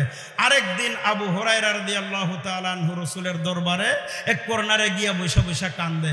রসুল বলেন, কিরে আবু হুরায়রা কান্দো কেন? আল্লাহর রসুল এতদিন আমারে গালিয়েছে, তাতে আমার দুঃখ নাই, কিন্তু আজকে আমার মা আপনারা সহ গালি দিছে, কইতে এখন কি করা যায়? আপনি যদি একটু মেহরবানি করে দোয়া করতেন, আমার আম্মার অন্তরটা হয়তো বা পরিবর্তন হতে। বিশ্বাস হয় না মনে হয় আপনাদের? রসুল বললেন, এই উপস্থিত সাহাবায়ে কেরাম সবাই হাত উঠাও। সবাই হাত উঠায়া বুখারী শরীফের riwayate উল্লেখ আছে, আল্লাহর রসুল বলেন, আল্লাহুম্মা হদি উম্মা আবি হুরায়রা, আল্লাহুম্মা হদি উম্মা আবি হুরায়রা। হে আল্লাহ, আপনি আবু হুরায়রার মাকে হেদায়েত দান করুন। দোয়া শেষ করার আগে আবু হুরায়রা মজলিস থেকে উঠে মারছে একদম। সাহাবায়ে কেরাম হাতে ধরে, এই ব্যাপার কি, তুমি আবার উঠে দৌড় মারো কে? দোয়া করা হইতেছে তোমার মায়ের জন্য, তুমি আবার দৌড় মারলা, দোয়াকে অবমাননা করো। কয় না, দোয়াকে অবমাননা করে দৌড় দিছি ব্যাপারটা এমন না। আমি পরীক্ষা করতে চাইতেছি যে এই মজলিস থেকে আমার মায়ের জন্য আল্লাহর কাছে দোয়াটা আগে গেল, নাকি আমি রসুলের দরবার থেকে দৌড়িয়া আমি আগে আমার বাড়িতে পৌঁছাই, এটা পরীক্ষা করার জন্য। হযরত আবু হুরায়রা রাদিয়াল্লাহু তাআলা আনহু দৌড়াইয়া বাড়ির গেটে গেছেন। গিয়া ঘরের দরজায় যখন আটকাইয়া বেডি গোসল করে, তখন আবু হুরায়রা রাদিয়াল্লাহু তাআলা আনহু বলেন, আমি যাইয়া শুনি আমার মা গোসলখানার থেকে ভিতরে গোসল যে করতেছেন এইটার পানির শব্দ শোনা যায়। পূর্বাভাস বুঝতে পারতেছেন না মনে হয়? প্রতিদিন যে গালিগালাজ করতো, আজকে পানির শব্দ শোনা যায়। প্রতিদিন গালিগালাজ করতো, আজকে গালি না দিয়া উনাকে আদরের সাথে বইলা দরজাটা খুলে দিলেন। খুইলা দেওয়ার পরে বলেন, আবু হুরায়রা, যেই রসুলের দরবারে তুমি যাও প্রতিদিন আর গালি দেই আমি প্রতিদিন, আমার মনের ভিতরে আজকে এমন একটা আগুন জ্বললো, সকালতে তুমি যাওয়ার পরের থেকে আমি গোসল করলাম, আমার কলিজার আগুনটা নিবে না। এখন আমার মনে হয় ওই নবীর দরজায় আমি গেলে আমার কলিজার আগুনটা নিবে যাবে। সুবহানাল্লাহর আওয়াজ এখন নাই? আল্লাহর পয়গম্বরের দরওয়াজায় আমি আবু হুরায়রার মা যদি যেতে পারি, আমার মনে হয় কলিজার আগুনটা নির্বাপিত হয়ে যাবে। আবু হুরায়রা ওনাকে নিয়ে গেলেন রসুলের দরবারে। আল্লাহর পয়গম্বরকে গিয়ে যখন দেখলেন, দেখার সঙ্গে সঙ্গে আবু হুরায়রার মা কান্না করতে করতে ওনার চেহারাটা বুঝিয়ে দেয়, হে আল্লাহর পয়গম্বর, এতদিন পর্যন্ত আপনার কথা মানুষের মুখে মুখে শুনে অনেক গালিগালাজ করেছি না বুঝে। আল্লাহর পয়গম্বর, আজকে আপনার সুদর্শন চেহারাটা যখন বাস্তবতার সঙ্গে দেখলাম, আমার বিশ্বাস হয়ে গেল এমন সুন্দর চেহারাওয়ালার মানুষ আল্লাহর পয়গম্বর, এটার মধ্যে কোনো সন্দেহ নাই, এবং এলাকার কোনো মানুষকে উনি কষ্টও দিতে পারে না। ওগো আল্লাহর পয়গম্বর, এই দুইটা হাত আপনার বক্ষ, আপনার বুকের সামনে তুলে ধরলাম, আমার দুইটা হাতের উপর আপনার বরকতি দুইটা হাত পরাইয়া এই মুহূর্তের ভিতরে আমি আবু হুরায়রার মাকে কালিমা পরাইয়া এই মুহূর্তে আল্লাহর বান্দি বানায়া দান। সঙ্গে সঙ্গে মুসলমান হয়ে গেলেন। তাহলে এই কথাটা আসছিল কোথায় থেকে মনে আছে আপনাদের? দোয়া কবুল হওয়ার ব্যাপারে, দোয়া কবুল হওয়ার ব্যাপারে। আপনারা উড়ানামা করতেছেন, সময় শেষ? শেষ হইলে খালি বলবেন, আমিও বাঁচি। আচ্ছা, সমস্যা নাই। তো আল্লাহর রসুল দোয়া করলেন, আল্লাহ আপনি এ আবুল আহাবের ছেলে উতবার উপরে আপনি আল্লাহ কি ছড়াইয়া দেন বলছিলাম, মনে নাই আপনাদের? কি ছড়াইয়া দিবার কইল?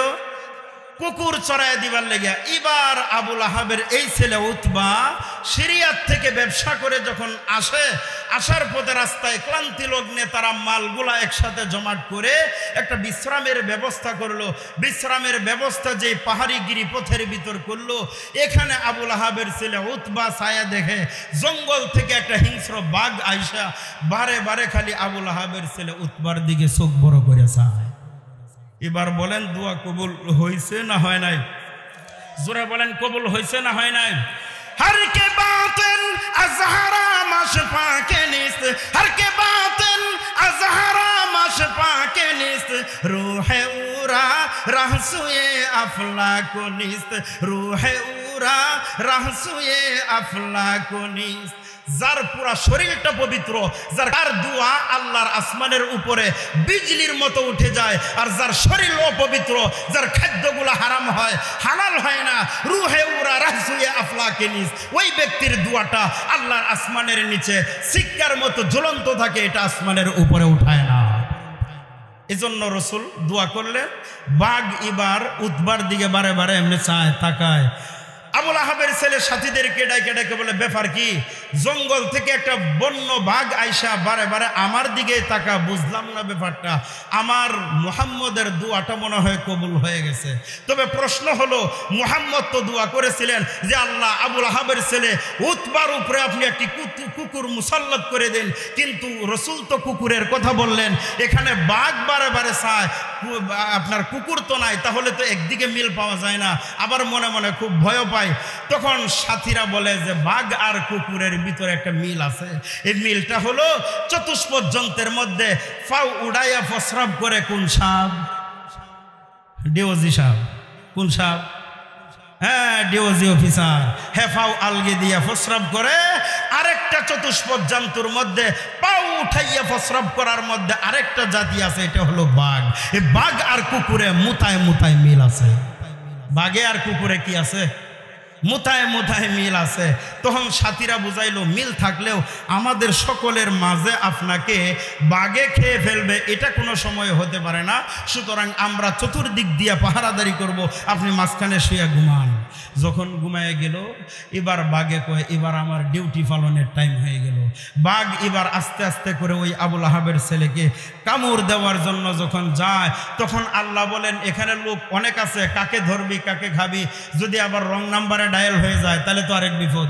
তা আমি আবুল আহাবের ছেলের শরীরের গ্রানটা তোর নাকের ভিতরে দিয়ে দেই, তুই সঙ্গিয়া গ্রানটা নিয়ে নিয়ে এরপরে দেখবে কোনটা আবুল আহাবের ছেলে, ওদের গিয়ে খায়।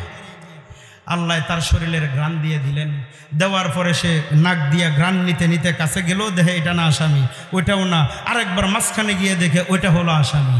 এবার গিয়া দইরা চিরা ফাইরা খাইয়া নারী বুড়িগুলা হাত দিয়া খামসাইয়া চিরা বস্তার উপরে রাইখা এবার বাঘ আনন্দ চিত্তে বৈশা আছে।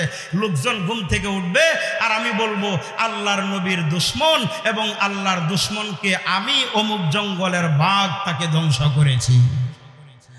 ও মুসলমান, বাংলাদেশের 360 আউলিয়ার পবিত্র জমিনের মধ্যে উলামায়ে কেরামের বিদ্বিষ্ণ ব্যবস্থাপনা কইরা যারা এই দেশের ভিতরে অতীতেও টিকতে পারে নাই, বাউল সম্রাটেরা তোমাদেরকে হুঁশিয়ার করে দিতে চায়, বাংলাদেশের ভিতরে টুপিওয়ালা দাড়িওয়ালা মুসলমানেরা যতদিন থাকবে ততদিন পর্যন্ত আল্লাহ এবং রসুলকে নিয়ে পুরো ধরনের কুরুচিপূর্ণ মন্তব্য করলে এক বিন্দু পরিমাণ তাদেরকে ছাড় দেওয়া হবে না। রাজি আছেন তো ইনশাল্লাহ?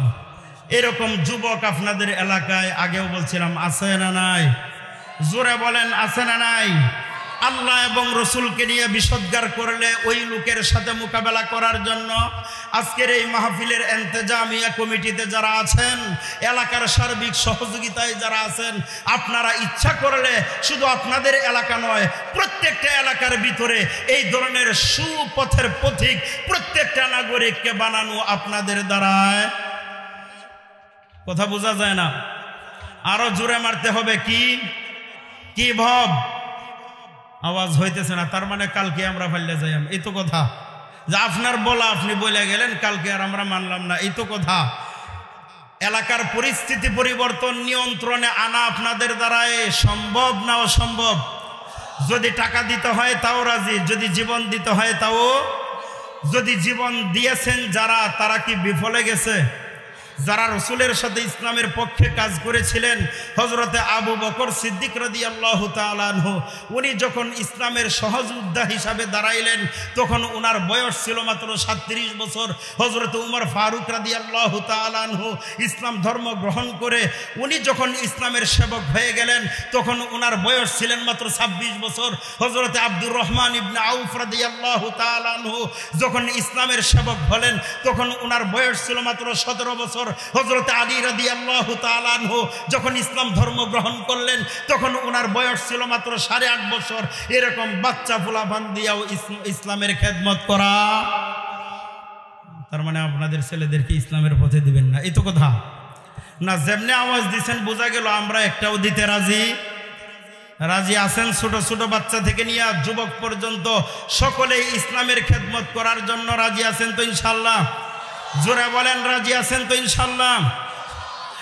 পয়গম্বরের একজন সাহাবী, চেহারা মুবারক বড় কালো বিদীর্ণ অবস্থায়, উনি রসুলের কাছে গিয়া বলেন, ইয়া রাসূলুল্লাহ, আল্লাহর পয়গম্বর, আমার চেহারাটা এত কালো হওয়ার পরে দিয়াও আমি তো ইসলাম ধর্মটা গ্রহণ করেছি, এবার আপনার মুখ থেকে আমি শুনতে চাই, আমি মারা যাওয়ার পরে কি আল্লাহর তরি জান্নাত পাবো না? আল্লাহর পয়গম্বর বলেন, হে নবীর সাহাবী, আমি বিশ্ব নবী ওয়াদা করলাম আল্লাহর পক্ষ থেকে যেদিন তোমার মরণ হয়ে যাবে তোমার জন্য আল্লাহর তরি জান্নাত ওয়াজিব হয়ে যাবে। ওই সাহাবীটাকে রসুলের পক্ষ থেকে বলা হলো, তুমি বিবাহ করেছো কিনা? বলে না, আমি বিবাহ করি নাই। মানুষ আমাকে কালো বলে আমার কাছে বিবাহ দিতে চায় না। আল্লাহর পয়গম্বর বলেন, মজলিসের ভিতরে একজন সাহাবী প্রতিদিন উপস্থিত হয়ে যায়, কিন্তু আজকে তার চেহারাটা দেখা যায় না। আমর ইবনে ওয়াহাব সাখাফি রাদিয়াল্লাহু তাআলা আনহু হলো তার নাম। হে সাহাবাই কেরামরা, ওই সাহাবীটা আজকে মজলিসের ভিতরে উপস্থিত নাই, তবে আমি তোমাদের পক্ষ থেকে ওই সাহাবীর সুন্দরী একটা মেয়ে আছে, ওই মেয়ের বিয়ের প্রস্তাব নিয়ে আমার সাদে সালামীকে পাঠাইলাম বিবাহ করানোর জন্য। আল্লাহর পয়গম্বরের দরবার থেকে সাহাবায়ে কেরাম যখন রওনা করলেন, বাড়ির ভিতরে গিয়া যখন প্রস্তাব জানাইলেন, অমুকের মেয়ে অমুকের কাছে বিবাহ করার জন্য আমি সাহাবী এসেছি, আল্লাহর পয়গম্বর বলেছেন আমি নাকি জান্নাতি। মেয়ের বাবা এবার জামাইয়ের দিকে লক্ষ্য করে দেখলো, সারা এলাকার ভিতরে এত কালো কোনো মানুষ দেখা যায় না, এমন কালো ছেলের কাছে আমার মেয়েটা কেমন করে বিবাহ দিতে পারি? উনি বিবাহের প্রস্তাবটাকে প্রত্যাখ্যান করে দিলেন। আমাদের সমাজে এরকম নিয়ম আছে, গরিব ছেলে বা কালো ছেলে হইলে মানুষ তার কাছে সহজে বিবাহ দিতে চায়। জোরে বলেন, দিতে চায়। অথচ একজন আলেমের কাছে যদি একটা মেয়েকে বিবাহ দেওয়া যায় তাহলে মেয়ের কপাল ভালো, মেয়ের মা বাপ 14 গোষ্ঠীর সব কপাল ভালো হয়ে যায়। একটা ঘটনা শোনায়, হয়তো বা আপনাদের বিরক্ত লাগতেছে, লম্বা টাইম নিতেছি, কষ্ট হইতেছে আপনাদের। নবীজির বিবি হযরতে আয়েশা রাদিয়াল্লাহু তাআলা আনহা, নাম শুনছেন সকলেই? আচ্ছা, নবীজির মেয়ের নাম কি ছিল?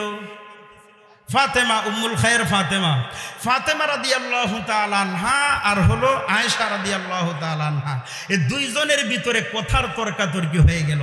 কেমন কথার তর্কাতর্কি? ফাতেমা রাদিয়াল্লাহু তাআলা আনহা আয়েশা রাদিয়াল্লাহু তাআলা আনহাকে বলেন, আল্লাহর দরবারে আমার মর্তবা বেশি। আয়েশা রাদিয়াল্লাহু তাআলা আনহা বলেন, না, তোমার চেয়ে আমার মর্তবা বেশি, তোমার চেয়ে আমার মর্তবা বেশি। এখন আপনাদের কাছে অজানা বশত একটা টিকেট ছাইরা দেই, আপনারা বলেন তো, আয়েশার মর্তবা বেশি না ফাতেমার দাম বেশি? হ্যাঁ, কার দাম বেশি? বুঝা শুনে বলবেন, লটারি হয়ে যাবে। হ্যাঁ, আয়েশা তো আপনারা বলতেছেন হুজুর মানুষ দেখিয়া, হেরা বলো দাম দুইজন থেকে কার বেশি? ফাতেমা, সকলেই তো জানে। এখন আয়েশা রাদিয়াল্লাহু তাআলা আনহা বলেন, তোমার দাম কেমনে বেশি একটু কও তো।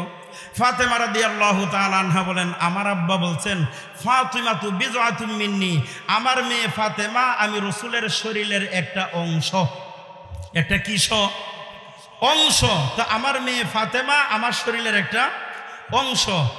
আয়েশা রাদিয়াল্লাহু তাআলা আনহা বলেন, তোমার ব্যাপারে তোমার আব্বাই বলেছে তুমি তার শরীরের অংশ মানলাম, কিন্তু আমি তো নবীজির বিবি, এই দিক দিয়ে মর্তবা আমারটা বেশি হওয়ার কথা। আচ্ছা, আর কি প্রমাণ তোমার কাছে আছে বলো দেখি? কয়, আমার আব্বা বলেছেন ফাতিমাতু সাইয়্যিদাতু নিসাই আহলিল জান্নাহ, আমার আব্বা বলেছেন হাসরের ময়দানে সমস্ত জান্নাতি যুবতীদের সরদারিনী হিসাবে আমাকে আল্লাহ নিযুক্ত করেছেন, তাহলে এদিক দিয়েও তো আমি বেশি দামি, আপনার ব্যাপারে তো এরকম বলা হয় না। এরকমভাবে মোটামুটি ঘটনা শেষ করে দিতেছি, অনেক লম্বা। উনাদের দুইজনের ভিতরে তর্কাতর্কি শুরু হয়ে গেল। এবার আয়েশা রাদিয়াল্লাহু তাআলা আনহা বলেন, ফাতেমা, এতক্ষণ পর্যন্ত তুমি যতগুলা দলিল আদিল্লা পেশ করছো ঠিক আছে মানলাম, কিন্তু ঘুরাইয়া ফেসাইয়া সর্বশেষ সম্মানের দিক দিয়া আমি আয়েশার মর্তবায় হাসরের ময়দানে আল্লাহর কাছে বেশি। এবার ফাতেমা রাদিয়াল্লাহু তাআলা আনহা বললেন, এতক্ষণ পর্যন্ত তাহলে যে বহস করলাম এটার ফলাফল নতিজা কি দাঁড়াইলো? দাঁড়াইলো কি? এটা ভাঙ্গা না বললে বুঝবা না। তুমি এতক্ষণ পর্যন্ত যা উপস্থাপন করলা তোমারটা আমি অস্বীকার করি নাই, মানি, তবে এবার আমার দলিলটা লাস্ট মুহূর্তে তুমি শুই না, এরপরে তুমি বিচার তুমি নিজে নিজেই কইরা নাও। হে নবীর মেয়ে ফাতেমা, আল্লাহর পয়গম্বর ঘোষণা করে দিয়েছেন, পৃথিবীতে যখন যেই মানুষটার সঙ্গে যেই মহিলার বিবাহের বন্ধনে আবদ্ধ হয়, ওই মহিলাটা হাসরের ময়দানে কোটি কোটি জনতার সম্মুখে যখন আল্লাহর আদালত বসাবেন, ওই আদালতের মুহূর্তে প্রত্যেকজন নারীগণ তাদের আপন স্বামীদের আঙ্গুল ধরে ধরে হাসরের ময়দানটা চক্কর লাগাবে। হে নবীর মেয়ে ফাতেমা, তুমি যদিও নবীর মেয়ে, কিন্তু তোমার স্বামী হলো হযরত আলী, আর আমি যদিও আবু বকরের মেয়ে, কিন্তু আমার স্বামী তো হলো মুহাম্মদ, আল্লাহর পয়গম্বর নিজে। এবার তুমি বিচারের কার্যালয় শেষ করে দাও। হাসরের ময়দানে আল্লাহর পয়গম্বরের কথা অনুযায়ী এবার বলো কার আঙ্গুল কে ধরে হাঁটবে, আর তুমি হাঁটবা হযরত আলীর আঙ্গুল ধরে। আমি আয়েশা দুনিয়াতে যদিও তোমার কাছে হার মানলাম, কিন্তু হাসরের ময়দানে আমি বিশ্ব নবীর আঙ্গুল ধরে ধরে হাঁটবো। এজন্য বলছিলাম যে একটা মেয়েকে কার কাছে বিবাহ দেওয়া এখন দিবেন না, কারণ আলেমরা কয় টাকা বেতন পায়, এরা খাওয়াই বই কি। এই যে একটা দোষ, আলেমরা কয় টাকা বেতন পায় আর কি খাওয়াবে, আপনারা হিসাব কষাইয়া দেখেন আপনাদের এলাকায় পুরো আলেমের বউ যেই পরিমাণ শান্তিতে আছে, আরো 10টা সাধারণ ফ্যামিলির সাথে তুলনা করে দেখেন এই আলেমের বউয়ের চাইতে ওই মহিলাগুলো আদরে আছে না কম আদরে আছে। আর এই আলেমের স্ত্রী যেই পরিমাণ খাবার খায়, অন্যান্য ফ্যামিলির সদস্যরা এর অর্ধেকও খাবার খায় না। যদি বিশ্বাস না হয় গোপনে গোপনে গিয়ে খবর নিয়ে দেখেন। তাহলে ওই কালো সাহাবী, যিনি যুবক মানুষ, ইসলামের জন্য জীবন দিতে গিয়া উনি ইসলাম ধর্ম গ্রহণ করলেন, এবার বিবাহ কেউ ওনার কাছে দিতে চায় না। আমর ইবনে ওয়াহাব সাকাফি রাদিয়াল্লাহু তাআলা আনহু উনিও মেয়ের বিয়ের প্রস্তাব উল্টায় দিলেন, কিন্তু মেয়ে ঘরের ভিতর থেকে বলেন, আব্বা আপনি কিন্তু কাজটা ঠিক করেন নাই। কেন? ছেলেটা বলল আল্লাহর রসুল তাকে পাঠাইছে, তা আল্লাহর রসুল যেখানে প্রস্তাব পাঠাইছেন এখানে যা আপনি প্রস্তাবটা প্রত্যাখ্যান করে দিলেন, আপনার বিরুদ্ধে আল্লাহর পক্ষ থেকে আয়াত নাজিল হয়ে যাবে, তখন কিন্তু আপনি আর নিজেকে বাঁচাইতে পারবেন? জোরে বলেন, বাঁচাইতে পারবেন না। কয় তাহলে তুমি কি বিয়েতে রাজি? কয় আমি রাজি দেখেই তো এই খোঁচাড়া দিলাম, আপনি তাড়াতাড়ি বাঁচতে হলে যান। আল্লাহর রসুলের কাছে এই মেয়ের আব্বা গিয়া বলেন, ইয়া রাসূলুল্লাহ, আপনি কি সাদে সালামি সাহাবীকে পাঠাইছিলেন আমার মেয়ের বিবাহের রাজিনামা আনার জন্য? আমি ভুল করেছি, আমি বুঝতে পারি নাই, ছেলেটাকে প্রত্যাখ্যান করে দিছি। আমি মেয়ে বিয়ের মধ্যে রাজি, আমি তার চেয়ে 100 গুণ বেশি রাজি, কোনো অসুবিধা নাই, আপনি বিয়ের দিন তারিখটা ঠিক করে ফেলেন। সুবহানাল্লাহ, কালকে বলবেন আপনারা বিয়ের দিন তারিখ এবার কি হয়ে গেল? জোরে বলেন, ভাগ্য খুললো না আরো নরম হইল? ভাগ্য খুলে গেল। আল্লাহর পয়গম্বর বলেন, সাদে সালামি, আজকে তোমার বিবাহের মোহর ধার্য করে দিলাম। 400 দিরহাম বিবাহের মোহর ধার্য করে দেওয়া হলো, 400 দিরহাম দিয়ে তুমি বিবাহ করে ফেলো। ওই সাহাবী বলেন, ইয়া রাসূলুল্লাহ, 400 দিরহাম দিব দূরের কথা, 1 টাকাও তো আমার পকেটের ভিতরে নাই। এমন গরিব বাংলাদেশে আছে 400 টাকাও নাই। রসুল বলেন 400 টাকাও যেহেতু দেওয়ার মতো মোহরানা দেওয়ার নাই, আমাদের বাংলাদেশে একটা উরুফে প্রচলিত বদ রসুম আছে, কথার প্রাসঙ্গিকভাবে বলি, নাম ফুটানোর জন্য আপনার বিবাহের মোহর ধার্য করা হয় অনেক। এই বদ রসুম আমাদের দেশে আছে না নাই? ছেলের সামর্থ্য নাই 1 লক্ষ টাকা দেওয়ার, ছেলেকে বাজানোর জন্য মেয়ের পক্ষরা গাড়ের উপর যাইতে ধইরা এরপরে দেয় 4 লক্ষ 5 লক্ষ টাকা, অথচ মোহর আদায় করা কি ফরজ? মোহর আদায় করা কি? ছেলেটা যে মেয়ের মিলকে বুঝার মালিক হলো, এই মিল্কিয়ত অর্জন করার ক্ষেত্রে তার মোহরটা আদায় করা ফরজ, অথচ একটা টাকাও কেউ আদায় করে না। সমাজে মোহর আদায় করেছে এরকম পুরুষ হাজারে দুই একটাও মনে খুঁজতে পাওয়া যাবে না। এরপরে নাম বড় রাখার জন্য, বেড়াগিরি দেখানোর জন্য মোহরানা দাবি করে 5 লক্ষ 6 লক্ষ টাকা। এটা পরিষ্কারভাবে নিষিদ্ধ। পরিষ্কারভাবে কি সিদ্ধ? নিষিদ্ধ। মনে রাখবেন তো ইনশাল্লাহ। ছেলের অভিভাবককে প্রশ্ন করবেন, তোমার ছেলের মোহর ধার্য করলে কতটুকু উসুল করার মতো তোমার ক্ষমতা আছে, ওই পরিমাণ মোহরে দিতে হবে। কই মোহর বাড়াইয়া না দিলে কিছুদিন পরে বউ ছেড়ে দিব। আমাদের দেশে একটা কথা বলে, কাবিনে বউ রাখে না, তালায় গরু রাখে না। কথাটা বুঝে আসছে? তালায় গরু রাখে না, কাবিনে বউ রাখে না। যে বেটা বউ ছাড়ার ইচ্ছা, এর 10 লাখ টাকা মোহর দিলে দোষ কি? হয়তো ছাইরেই দিব। আর যে বেটায় বউ নিয়ে খাইবো, ওরে 50,000 টাকা মোহর দিলেও সে আদর যত্নে রাখবো, খাইবো। তো 400 দিরহাম ওনাকে দেওয়ার অনুমতি দিলেন, কিন্তু 400 টাকাও ওনার কাছে নাই, 1 টাকাও নাই। উনি বললেন, একজন সাহাবী হজরতে উসমান রাদিয়াল্লাহু তাআলা আনহু, উনি ধনাঢ্য মানুষ, দানশীল মানুষ, ওনার কাছে গিয়া বলো, আমি রসুল বলছি 200 টাকা দেওয়ার জন্য। আরেকজন সাহাবী হজরতে আব্দুর রহমান ইবনে আউফ রাদিয়াল্লাহু তাআলা আনহু, ওনাকে গিয়া বলবা আরো 200 টাকা দেওয়ার জন্য। এ হয়ে গেল কত? 400। বিয়ের মোহরের টাকা কি হয়ে গেল? জোগাড় হয়ে গেল। এবার আরো ওই যে আপনার কসমেটিক্স যে কিনতে হয়, কসমেটিক্স কেনার জন্য টাকা নাই। এজন্য বললেন আলী রাদিয়াল্লাহু তাআলা আনহুর কাছে গিয়া বলবা, আমি রসুল বলছি 200 টাকা দেওয়ার জন্য। আলীর কাছে যে বেড়ায় পাঠাইছে, হজরতে আলী খিদার যন্ত্রণা রাস্তা দিয়ে পাগলের মতো ঘুরতেছে। 200 টাকা পাই কই? ছটফট করতেছে উনি, টাকা দিব দূরের কথা। হজরতে রসুলের কাছে এসে বলছে, যে বেড়ার কাছে ফকিরের কাছে ভিক্ষা চাইতে বলছেন, তো উনি তো নিজে না খাইয়া মরতেছে, এখন উনি আমারে 200 টাকা দিব কোথায় দিকে? রসুল বললেন, আলী তোমার যেহেতু পেটে খাবার নাই, ঘরে কিছু নাই, তুমি মরা খেজুর গাছটার কাছে যাও, ওখানে গিয়ে বলো আমি রসুল বলছি খেজুর দেওয়ার জন্য। হজরতে আলী এবার জিব্বা আর তালুতে একসাথে লাগিয়ে কয়, যে গাছে খেজুর দিব, ওই গাছে খেজুর থাকবো দূরের কথা, গাছের মধ্যে কোনো পাতাই দেখা যায় না, খেজুরটা আসে কই থেকে? হযরত আলী তারপরেও রসুলের আদেশ মানার্থে গিয়া যখন বললেন, ও গাছ, আল্লাহর রসুল বলছেন তোমার থেকে খেজুর খাওয়ার জন্য।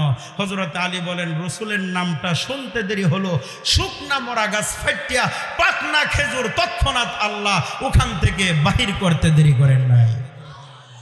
আল্লাহর পয়গম্বরের সাহাবী 400 দিরহাম একত্রিত করলেন বিবাহের মোহর আদায় করার জন্য, আর 200 টাকা নিয়ে এবার গেলেন ওই আপনাদের বাজারে কসমেটিক্স কেনার জন্য। ঠিক ওই মুহূর্তের ভিতরে একজন সাহাবী ঘোষণাকারী ঘোষণা করে, আল্লাহর পয়গম্বরের সঙ্গে যুদ্ধ লাগে গেল, এবার কেউ আসো কিনা রসুলের সাথী হওয়ার জন্য। এই সাদে সালামি সাহাবী, যিনি আজকে বিবাহ করে নববধূ উঠায় আনবেন, এই সাহাবী বলেন, রসুলের সঙ্গে যুদ্ধ করতে যেতে হবে, কিন্তু আমরা হলে বলতে পারতাম জীবনে এরকম যুদ্ধ বহুত আসবে, আজকে নতুন বিবাহ করব, এখন আবার কিসের জিহাদ? উনি 200 টাকা দিয়ে তলোয়ার কিনলেন এবং আরো 200 টাকা দিয়ে ঘোড়া কিনলেন। এই বিবাহের টাকাগুলা দিয়া জিহাদের ময়দানের সরঞ্জামগুলা কিনে ওই মুহূর্তের ভিতরে এই বাজার থেকে জিহাদের ময়দানের দিকে রওনা করলেন। আল্লাহর পয়গম্বর জিহাদের ময়দানে যখন গেলেন, সাহাবাই কেরামরা এবার বলেন, ইয়া রাসূলুল্লাহ, ওই যে ঘোড়ার উপরে একটা লোক দেখা যায়, কালো চাদর দিয়ে পুরো চেহারাটা আবৃত করে রেখেছেন, তার চেহারা হাত পাও কোনো কিছু দেখা যায় না, কিন্তু মুসলমানদের পক্ষ হইয়া ওই তলোয়ারটা উঁচু করে কাফের বেঈমানদেরকে আঘাত হানে, কিন্তু নিজের দিকেও যখন আঘাত হয় তখন তিনি ঢাল দিয়া প্রতিহত করেন, কিন্তু এখনো পর্যন্ত তার পরিচয় জানতে পারলাম না। আল্লাহর পয়গম্বর দেখলেন কিছুক্ষণ পরে একজন কাফেরের আঘাতের দ্বারায় ওই সাহাবীটা এরকম চাদরের ভিতরে আঘাত প্রাপ্ত হয়ে যাওয়ার কারণে গোড়ার পৃষ্ঠদেশ থেকে যখন মাটির নিচে পড়ে গেল, গোড়ার পৃষ্ঠদেশ থেকে পড়ে যাওয়ার পরে ওনার চেহারাটা যখন পরিচিত হয়ে গেল, শনাক্ত হয়ে যাওয়ার কারণে সাহাবায়ে কেরাম বলেন, ইয়া রাসূলুল্লাহ, যেই সাদে সালামি যুবক সাহাবীটা আজকে তার বিবাহের বউ উঠায় আনার কথা, উনি দেখা যায় জিহাদের ময়দানে এসে লড়াই করে। আল্লাহর পয়গম্বর ওই সাহাবীর কাছে গেলেন, এই রানের উপরে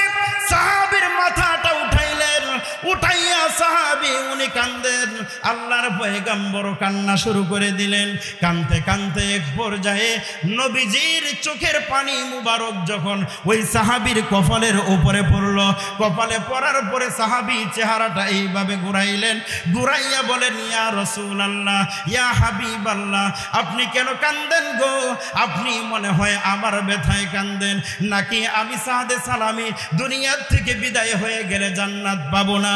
আল্লাহর পয়গম্বর ডাক দিয়া বলেন, হে সাদে সালামি, তিনজনের কাছ থেকে আমি 600 দিরহাম কালেকশন করাইলাম, এগুলা দিয়া বিবাহের মোহর ধার্য করা হবে, আদায় করা হবে, এবং নববধূর সাজ ওই প্রসাধনীগুলা কিনতে হবে। তাহলে তুমি এগুলা রেখে জিহাদের ময়দানে এইভাবে কালো চাদরে দিয়ে আবৃত করে কেন আসলে? সাহাবী ডাক দিয়া বলেন, ইয়া রাসূলুল্লাহ, ওই সময় যদি আমি জিহাদের অনুমতি চাইতাম তাহলে আপনি হয়তো অনুমতি দিতেন না। আপনার অনুমতি না নিয়ে জিহাদের ময়দানে লড়াই করতে আসলাম। তবে আপনি কেন কান্দেন? আমি কালো সাহাবীর কপালে কি জান্নাত নসিব হবে না?